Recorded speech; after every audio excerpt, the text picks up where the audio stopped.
Welcome back, once again adventurers, to Let's Play BlazBlue Calamity Trigger. In the last episode, Bang Shishigami defended Kagutsuchi and the lives of Lichi Feiling and Arukune at the cost of his own against the mighty Hakumen, and thus was his legend known all throughout the people of Lost Town and the Kaka village. But now we have two final stories to delve into at this point. And thus we are going to delve through the story of the enigmatic warrior of the Six Heroes known to one and all as Hakumen. That's right, we finally get to explore the story of a character whom I despise fighting against. Let's do this. Hakumen Stories, Atonement Hero.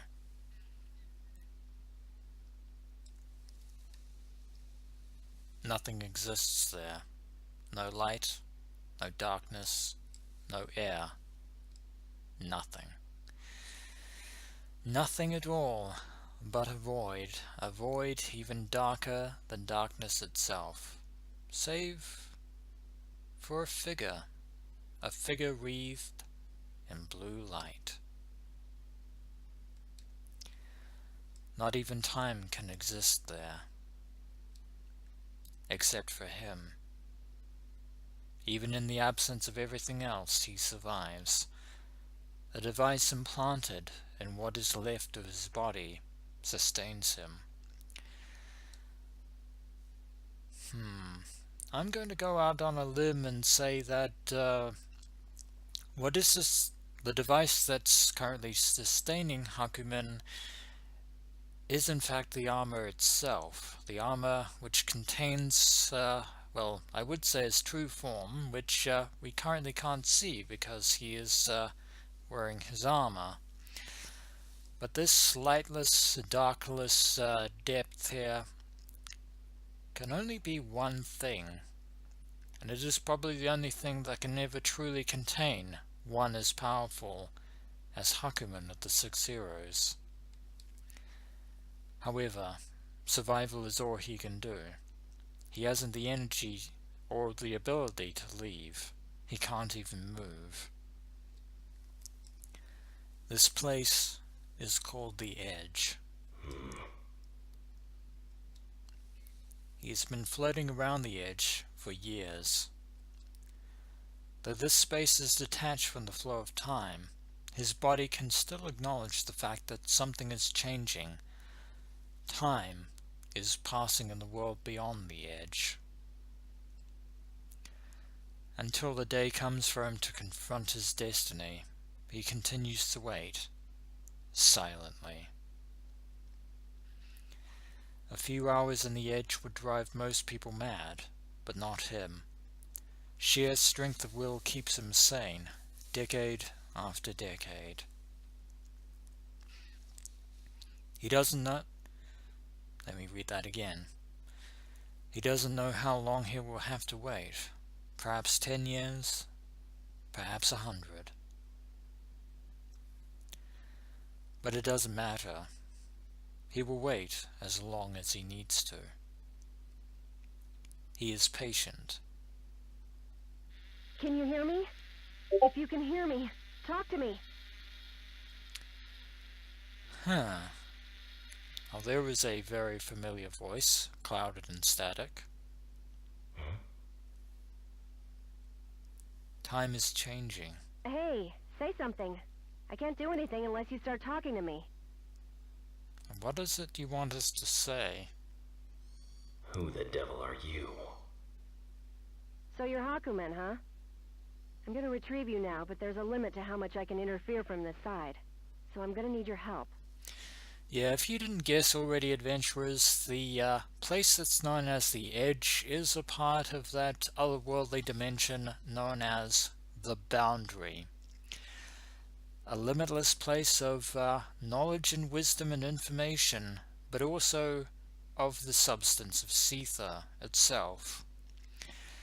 And unlike Hakumen, a certain individual whom we all know to be as Arukune drank too deeply of the boundary's power and knowledge when he attempted to harness it during his days as a researcher in Sector 7.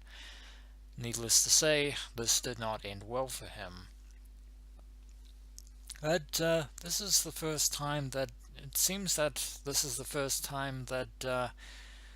Hakumen has met with this person, who we should know by now is none other than Kokonoe, also of Sector 7. I'll ask again, who are you? Although she hasn't actually introduced herself properly at this point. Really want to know, huh? Alright. My name is Kokonoe. I'm just an ordinary scientist. An ordinary scientist trying to retrieve a long-lost warrior from the edge of the boundary.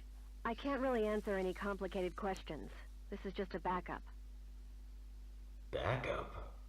I suppose that makes you an owner of the Edge. You call this the Edge?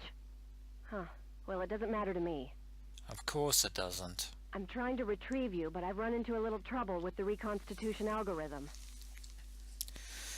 In other words, Kokonoe is actually trying to get Hakumen out of the boundary. Although exactly for what purpose, I couldn't even begin to tell you, but I can hazard a guess. Maybe it has something to do with the armor that Hakumen himself is wearing, the armor which is currently sustaining his existence, both here in the boundary and in reality. One of my assistants is on his way there, but it's not very stable in that area. I don't think he'll be able to get to you. So, as much as I didn't want to, I decided to distort your causal pathways a bit. In layman's terms, if you don't mind. Causal distortion. Are you a witch? Interesting appellation there. Curious, too. I told you I'm a scientist. Let's just get this show on the road, alright? Even at their first encounter, Hakumen and Kokonoe don't like each other that much. This sensation. I remember it well. It feels like 9. 9. Now that is an interesting name indeed. But it seems like Hakumen has experienced this intervention phenomena before. 9, I'll remember that. And it seems that Kokonoe also knows who, well, given her reaction to the name, she knows who 9 is. Are you her descendant? Now that could actually explain a few things. Not a lot, but a few. This isn't really any of your damn business. So I see. My guess has not missed its mark. Your disruption of the Edge only proves the truth of it. You are the daughter of Nan and the cat.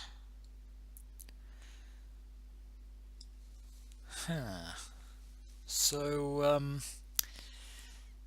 well, it appears that 9 is Kokonoe's mother, and of course, as Hakumen has said, Kokonoe's father is, of course, as Ayantega himself once speculated, briefly, none other than Jubei, also of the 6 heroes. But that begs the question. Even though Jubei is a beastkin, he's more cat than human. Whereas Kokonoe is half human, half beastkin, which of course, leads me to my point of saying that 9 is herself a human, and a very powerful one at that. If Hakumen's statement about this intervention is to be believed, and going back to his comment about calling Kokonoe a witch, could that mean that 9 herself is a witch of sorts capable of a natural intervention phenomenon. Given the fact that this world has vampires and other such phenomena, who knows? Huh. Of course, as Iron Taiga knows, bringing up Kokonoe's lineage in front of her is a very unfortunate death wish. You were born a true masterpiece, Grimalkin. A mixing of the rare witch blood and mighty cat heritage. Yeah. Kokonoe doesn't seem too proud of that fact. As much as I want to push you right back into the boundary now, I can't let half a year's worth of efforts go to waste either. Are you ready? You've really been working on this for 6 months? Very well. I will see what I can do if you can provide me with an arrival location on the other side. I will return in my own way. Returning, of course, back to the edge. Until the day comes to finally confront his so-called destiny. We should have an inkling as to what that is. Sounds great. Don't hold it against me if this doesn't turn out well. We won't be able to talk for a while. Any last words? Surely you jest. What could I have to say to a demon? Fine. Let's get started. Good luck. Very well then. And away we go. Out of the boundary and back into reality. So, this is the place. And Hakumen has been brought to Kagutsuchi, the 13th hierarchical city of the NOL. He recognizes it, the 13th hierarchical city of Kagutsuchi, a memory from when he was human, but he can't recall anything else, only a strange nostalgia, without any particular reason. Is this a remnant of my memory? Or... Given Hakumen's unique temporal existence, the present might not feel quite like the present, at least to him in any way. Kokonoe had told him where he should go, but it had been up to him to will himself there. He can't tell if this place is a result of his own will, or something else. Hey you, masked man right there! Do you know anything about Ragna? Oh, hi, Tal. Fancy meeting you here. He knows this creature. They'd once been comrades during the war. No, that one had been slightly different. A genetically engineered weapon created from the DNA of the world's most powerful organism. He'd fought in many battles with the prototype of this creature, who just so happens to be Jubei, father of Kokonoe. But the one in front of him is slightly different. He wonders if he has already returned to the present world. This would very much be the present. Or if he met the creature in front of him when he was human. That could very well be a possibility. A very obscure one at that, but why not? He doesn't remember anything like that. Perhaps his memory is simply malfunctioning and causing hallucinations. Yeah, as powerful as Hakumen is, even he is not immune to causal distortions. There is only one thing for him to do. I await your challenge, child of the cat. Oh? You'll play with Meow? You're a good person, masked man. Very well then, it is time for us to do battle. Hakumen versus Talcott. Now this is going to be fun. The wheel of fate is turning. At least I hope it's fun. I really do. Rebel. One. Now, Hakumen is a bit rusty, being in the boundary for so long. Case in point. But Hakumen has the sword. I can finally use the sword. But I've got to build up his Magatama first, which is going to take a lot of doing. because that timer is slow.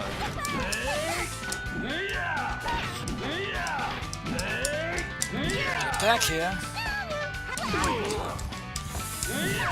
Should really use that God Slash attack. Counter attack, I should say, but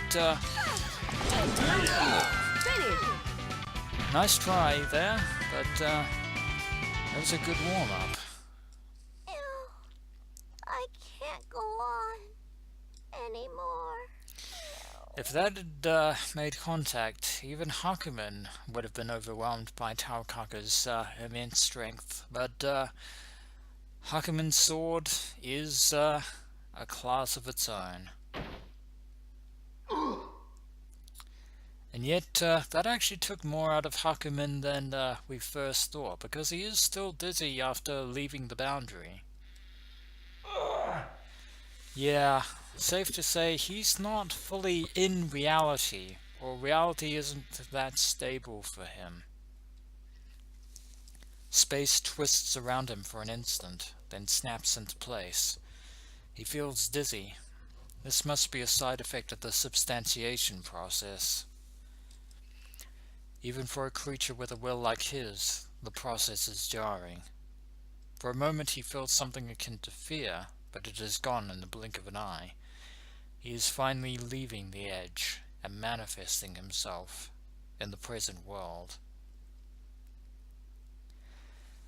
It appears Kokonoe's interface has been successful so far, but keeping him in reality might prove to be a very interesting challenge. Ah, yes. The very first one. The original Grimalkin. I believe he is referring, of course, to Jubei, and not Kokonoe herself, though he refers to them both by that appellation. Whoa, whoa. Grimalkin? That ain't very nice. And speak of the devil and he shall appear. The voice is familiar. He doesn't even need to turn around to know who it belongs to, and neither do we. One of the 6 heroes, his former comrade in times of war. The creature was so skilled even Hakumen hadn't noticed his presence until he spoke. Perhaps you prefer Malkin? You just took off the first part. Now you just dropped the first part. Besides, who the hell calls a cat Malkin these days? Jubei reading my mind there. Jubei. That is the cat's name. It is said to be the strongest creature in the world. Hakumen knows that it is. And this appears to be a memory of the 6 heroes themselves. There is Hakumen with his blade in hand. Atop a rock stands Jubei with his twin tails in the air.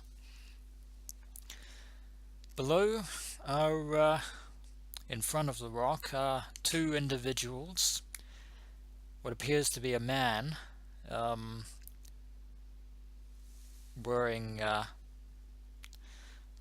bandages or some sort of uniform, and there is an indistinct figure over there in a white robe that we can't quite tell because of the brightness of this image.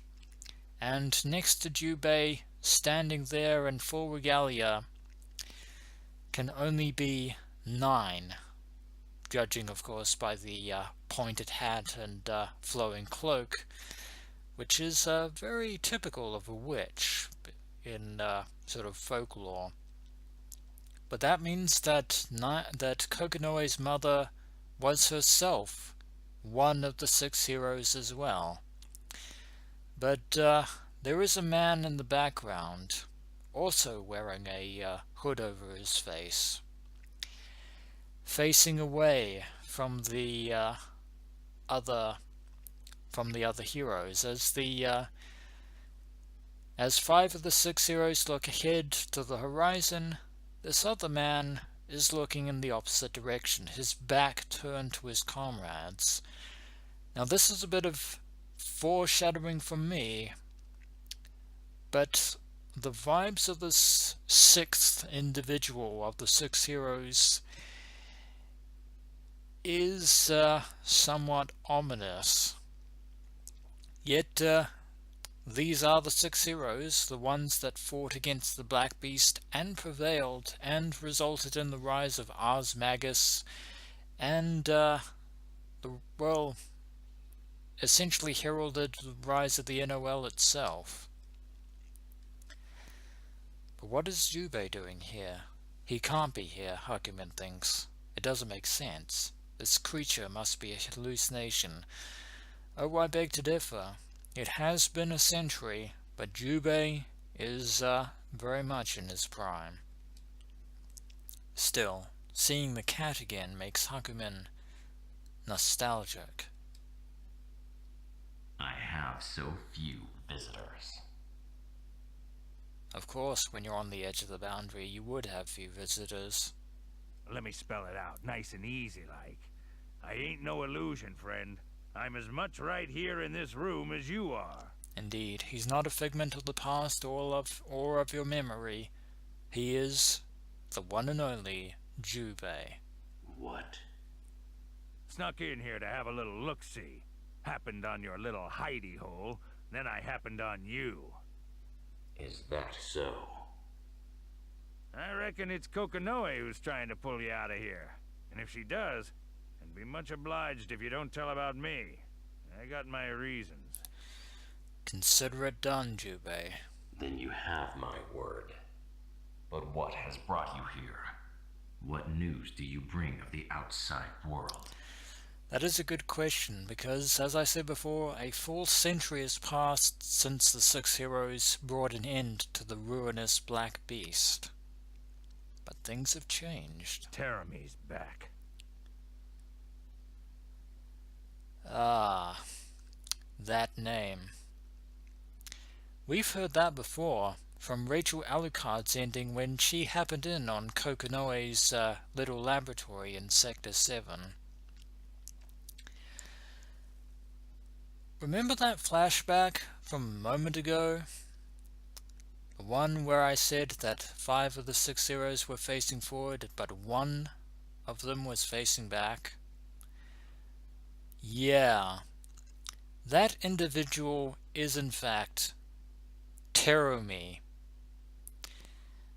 And needless to say, that ominous foreshadowing very much justified.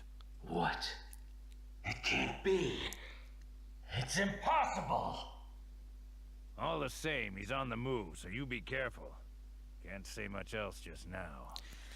Yeah, consider what little we know of Terumi at this point, apart from his name and his brief glimpse that we got there. Allow me to say that Terumi is the black sheep of the 6 heroes. In fact, it's actually rather ironic that someone like him, his personality, judging from Hakumen and Jubei's reactions, would actually be given the moniker of hero, but then again Jin Kisaragi was given the moniker of hero for destroying the Ikaruga Federation's headquarters and killing their leader, so anything's possible, I suppose. Been 90 years since we saw each other. I got a mite to say to you, but there ain't time. Kokonoe will be on me any minute now, so I best be on my way. Good luck, friend. Yeah, best Kokonoe doesn't know that Jubei was here. I thought 10 years had passed at the most. But if Terumi has returned, I was sure the seal. Could it be that Takamagahara has been activated once again? Now we have gleaned 2 important bits of information. The seal, huh? Seems to me that there was understandably a bit of a falling out between the 6 heroes and Terumi. But it seems that Terumi was somehow sealed in the boundary, because, well, that's the surefire way to seal anyone in BlazBlue. But it seems that Terumi has actually managed to get out of the boundary and return to reality.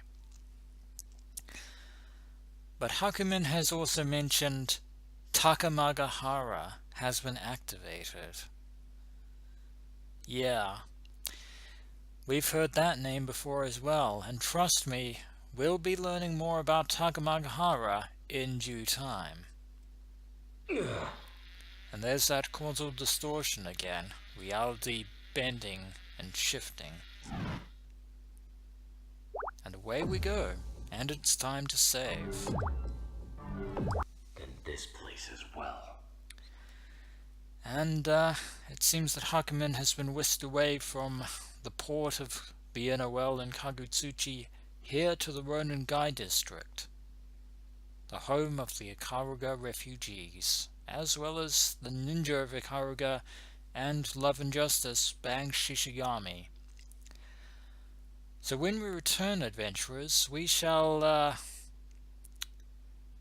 see whether or not we cross paths with Bang Shishigami. My money is that we definitely will at some point, because the ninja of Ikaruga will not miss even Hakumen's intrusion into their domain.